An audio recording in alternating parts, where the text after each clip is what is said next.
It is 22 hours 30, Universal Time. I'm Jim Tedder in Washington. Reports say Hezbollah guerrillas in Lebanon fired more than 200 rockets into Israel on Wednesday. That is the highest daily number since the conflict began 3 weeks ago. The attack killed one Israeli. Some of the rockets landed 70 kilometers inside Israel. Others hit the West Bank. Also Wednesday, Israel says its troops killed 10 Hezbollah militants in a Lebanese city near the Syrian border. Israel says its troops also captured 5 Hezbollah fighters in the raid on Baalbek. Hezbollah says those captured are civilians. Lebanese officials say 15 civilians were killed in the raid. Other Israeli airstrikes killed 3 Lebanese soldiers at an army base in a southern village. The United Nations is again sending food and medicine to southern Lebanon. The World Food Program said it sent 2 groups of vehicles to the coastal cities of Tyre and Sidon. The World Food Program said it decided to send the aid after Israel and Hezbollah guaranteed safe travel. The UN agency also sent aid into eastern Lebanon from Syria. Reports from Tyre say aid agencies are having trouble moving supplies to nearby villages where civilians have been trapped by the fighting. The UN agency says Israel has refused to guarantee safe travel for aid vehicles to the southern Lebanese town of Ramesh. More than 700,000 Lebanese have been forced from their homes because of the fighting. An American spokesman says the United States and France now have fewer disagreements about a United Nations resolution to end the conflict between Israel and Hezbollah. The spokesman says he expects positive action by the UN Security Council in the coming days. Earlier Wednesday, France had said a ceasefire could be in place before the deployment of international troops in Lebanon. But the United States wants peacekeeping troops to be deployed first. Also Wednesday, the foreign ministers of Egypt, Jordan, and Spain called for an immediate ceasefire in the war between Israel and Hezbollah. Iraqi officials say 2 bomb explosions at a football field in Baghdad killed at least 11 young people. 14 others were wounded. Police said 3 children were killed when shells landed on another playing field in Baghdad. Earlier, 3 bombings in the Iraqi capital killed at least 3 civilians. 4 others died in attacks north of the city. And the United States military said an American Marine and a soldier were killed in Al-Anbar province. Also Wednesday, Iraqi President Jalal Talabani said Iraqi forces will take control of security for all of the country by the end of this year.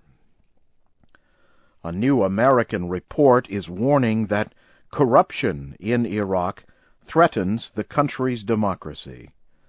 The report examines rebuilding programs in Iraq.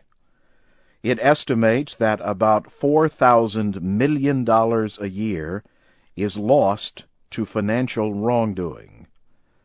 An Iraqi government agency says it has opened more than 1,400 criminal cases.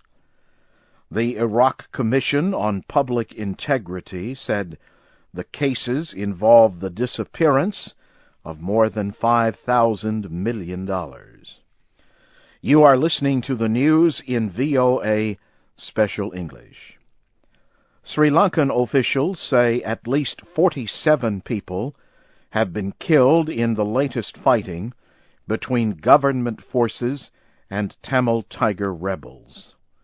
Officials say 40 rebels were killed on Wednesday. They say 5 soldiers and 2 civilians also were killed. The Tamil rebels say their forces invaded 4 military positions. But government officials say the rebels made no territorial gains. The latest fighting began last week when the Tamil rebels cut off water supplies to 30,000 acres of land that supports a community of 50,000 people. Human Rights Watch has called for an independent investigation into the death of an Iranian student activist at Evin prison in Tehran. The group said prison and other officials should face charges if they are responsible for the death of Akbar Mohammadi. Mr. Mohammadi was jailed for his part in pro-democracy student demonstrations in 1999. He died July 30th, reportedly, as a result of refusing to eat.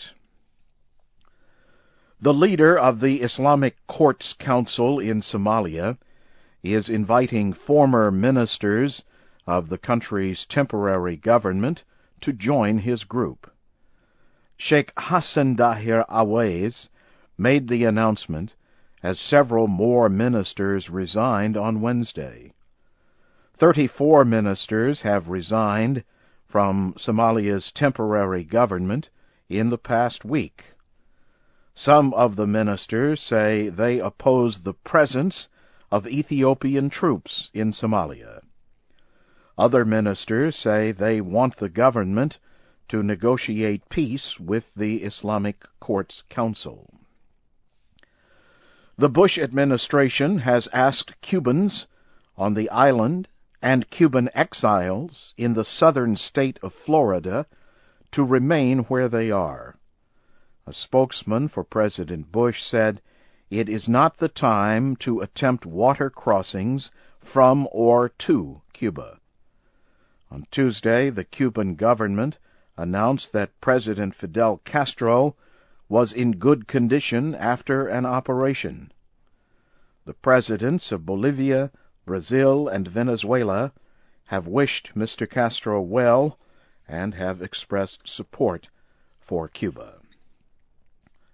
Mexican President Vicente Fox has called on Mexico City officials to clear street protests by supporters of presidential candidate Andrés Manuel López Obrador. They are demanding a vote recount. A spokesman for Mr. Fox said the protests are blocking people from their jobs and harming the economy of Mexico City. But the mayor has said he will not take action against the protesters. Mr. López Obrador says the protests will continue until all the ballots from the July 2nd election are recounted. Mexico's top election court is hearing the case. It has until September 6th to rule and officially announce the winner. Mexican election officials say candidate Felipe Calderón won the election by less than 1%. Briefly, here again is the major news. Reports say Hezbollah guerrillas in Lebanon fired more than 200 rockets into Israel. And Iraqi officials say 2 bomb explosions at a football field in Baghdad have killed at least 11 young people. And that's the news in VOA Special English. This is Jim Tedder reporting.